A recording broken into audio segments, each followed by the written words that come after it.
world! It's The Sneetches by Dr. Seuss.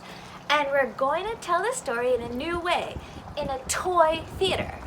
Toy theaters were invented about 300 years ago in England. And I think this is a great time for us to bring them back into style. This one's made out of an old wooden box, rocks. And the puppets were made out of paper and glue and some sticks. It's a miniature way to make theater when we can't all be in the room to make theater together. So remember, Dr. Seuss and the Sneetches, and please contact me anytime on the Google Classroom, on the emails, on the dojos, or just whistle really loud. I'd love to hear from you. The Sneetches. Drama, drama, drama.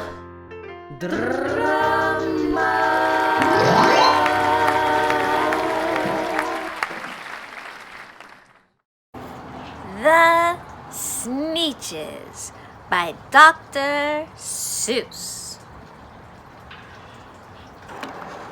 The star-belly Sneetches had bellies with stars, but the plain-belly Sneetches had none upon theirs.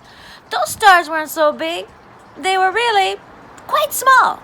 You might think such a thing wouldn't matter at all. But because they had stars, all the star-belly Sneetches would brag. We're the best kind of Sneetch on the beaches.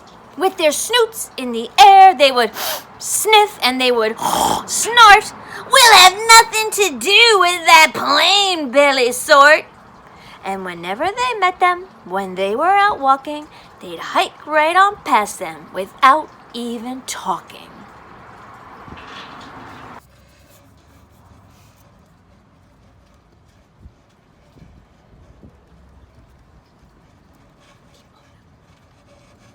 When the star-belly Sneetches had Frankfurter roasts or picnics or parties or marshmallow toasts, they never invited the plain-belly Sneetches.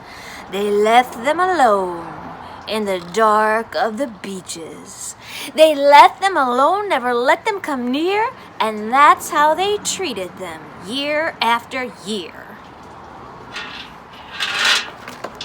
When the star-belly children went out to play ball, could a plain belly get in the game? Not at all. You could only play if your bellies had stars, and the plain belly Sneetches had none upon theirs. Then, one day it seems, while the plain belly Sneetches were moping and doping alone on the beaches, just sitting there wishing their bellies had stars, a stranger zipped up in the strangest of cars. "My friends," he announced in a voice clear and keen, "my name is Sylvester McMonkey McBean, and I've heard of your troubles. I've heard you're unhappy, but I can fix that. I'm the fix-it-up chappie. I've come here to help you. I have what you need. My prices are low, and I work at great speed. And my work is 100% guaranteed." So, you want stars like the star-belly Sneetch? My friends, you can have them for $3 each. Then, quickly, Sylvester McMonkey McBean put together a very peculiar machine. "My friends, you want stars like the star-belly Sneetch? Ho, you can have them for $3 each. Just pay me your money and hop right on board." So they clambered inside, and the big machine roared, and it jerked, and it burped, and it bopped them about, but the thing really worked. When the plain belly Sneetches popped out, they had stars! did. They had stars upon theirs.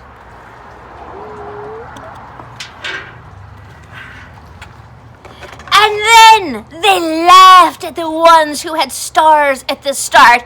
Ha-ha! We're exactly like you now. You can't tell us apart. We're all just the same now, you snooty old smarties. And now we can come to your Frankfurter parties. Good grief, groaned the ones who had stars at the first. We're still the best Sneetches, and they're still the worst. But now, how in the world will we know? They all frowned. If which kind is what, or the other way around. But then, up came McBean with a very sly wink. And he said, things are not quite so bad as you think. So you don't know who's who, that's perfectly true. But come with me, lads, you know what I'll do. I'll make you again the best Sneetches on beaches. And all it'll cost you is $10 eaches.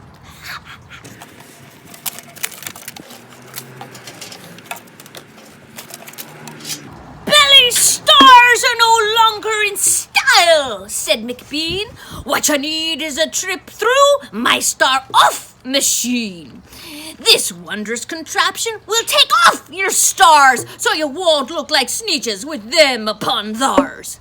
And that handy machine, working very precisely, removed all the stars from their bellies quite nicely. And then, with their snoots in the air, they paraded about, and they opened their beaks, and they let out a shout. We know who is who, now there isn't a doubt. The best kind of Sneetches are Sneetches without. And then, from then on, as you can probably guess, things really turned into a horrible mess. All the rest of that day on those wild, screaming beaches, the fix-it-up chappie kept fixing up Sneetches. On again, off again, in again, out again, through the machine, they race round and bout again. Changing their stars every moment or two, they kept paying money, they kept running through, till neither the plane nor the star bellies knew whether this one was that one, or which one was what one, or what one was who.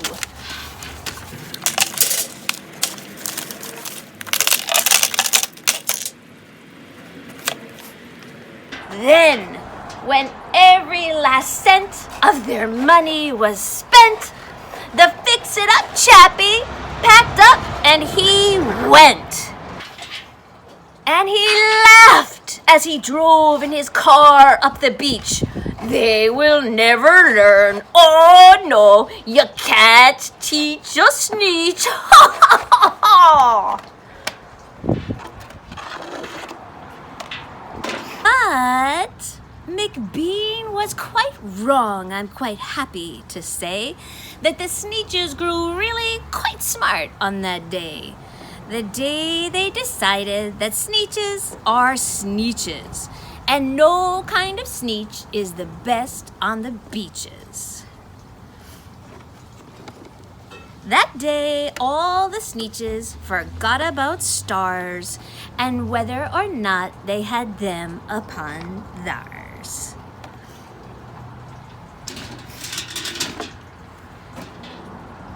The Sneetches. The end.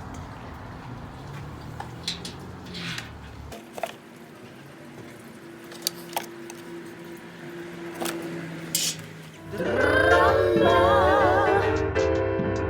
drama, drama, drama.